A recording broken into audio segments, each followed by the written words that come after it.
Well, hi everyone, Mr. Marsh here on the West Coast. Good to see you again.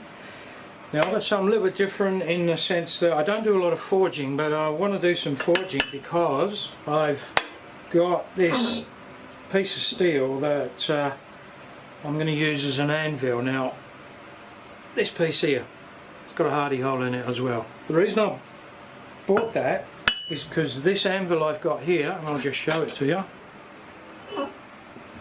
This anvil here is just a cast one. This is not hardened at all, and I'd beaten this up like crazy and it was just getting in such a mess that I thought, well, I'm going to have to clean it up, and at least I can use the horn, and then I can sort of use this whole thing as the base for this piece. Now I got this off of a company called Firepants Fabrication. Ultimately I need to fix this down somehow, which I'll do by way of drilling a hole in the side of here, putting some plugs or lugs on it somehow. I'm not sure how I'm going to do that yet. And then the hardy hole I can use just as it is. I could drill a hole in here and make it longer, or go right the way through. It wouldn't be an issue at all. But if I can get away with not having to do that, then that's a good thing. Alright, so with a mixture of stills and video I try to show what I did to test and fix it to the anvil. I tested it on an old pick hammer, but first I had to cut it into something more usable.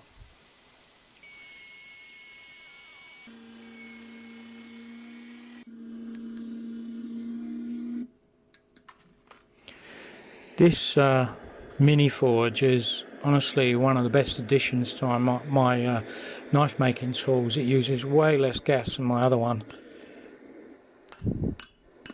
So I wired the plate to the anvil so I could at least test it.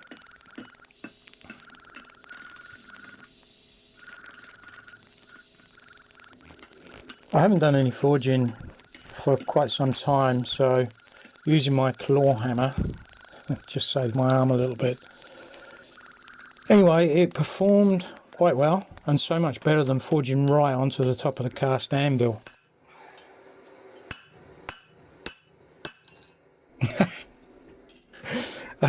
It must have been a crack in it, or a cold shut in that thin section, but no matter, it's just a test piece.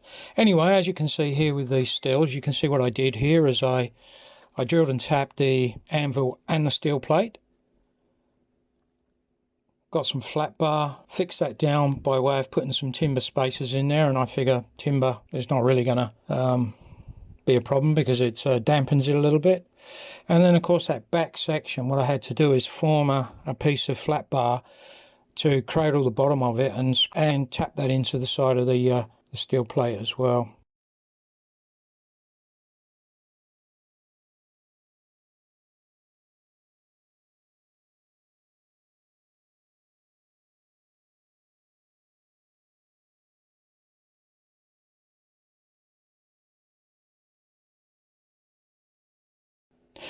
As you can see, I also drilled and tapped it right underneath there so that didn't move.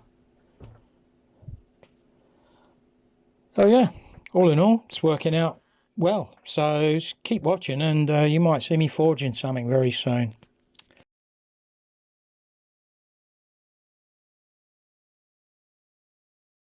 So once again, thanks for watching, and I'll see you very soon.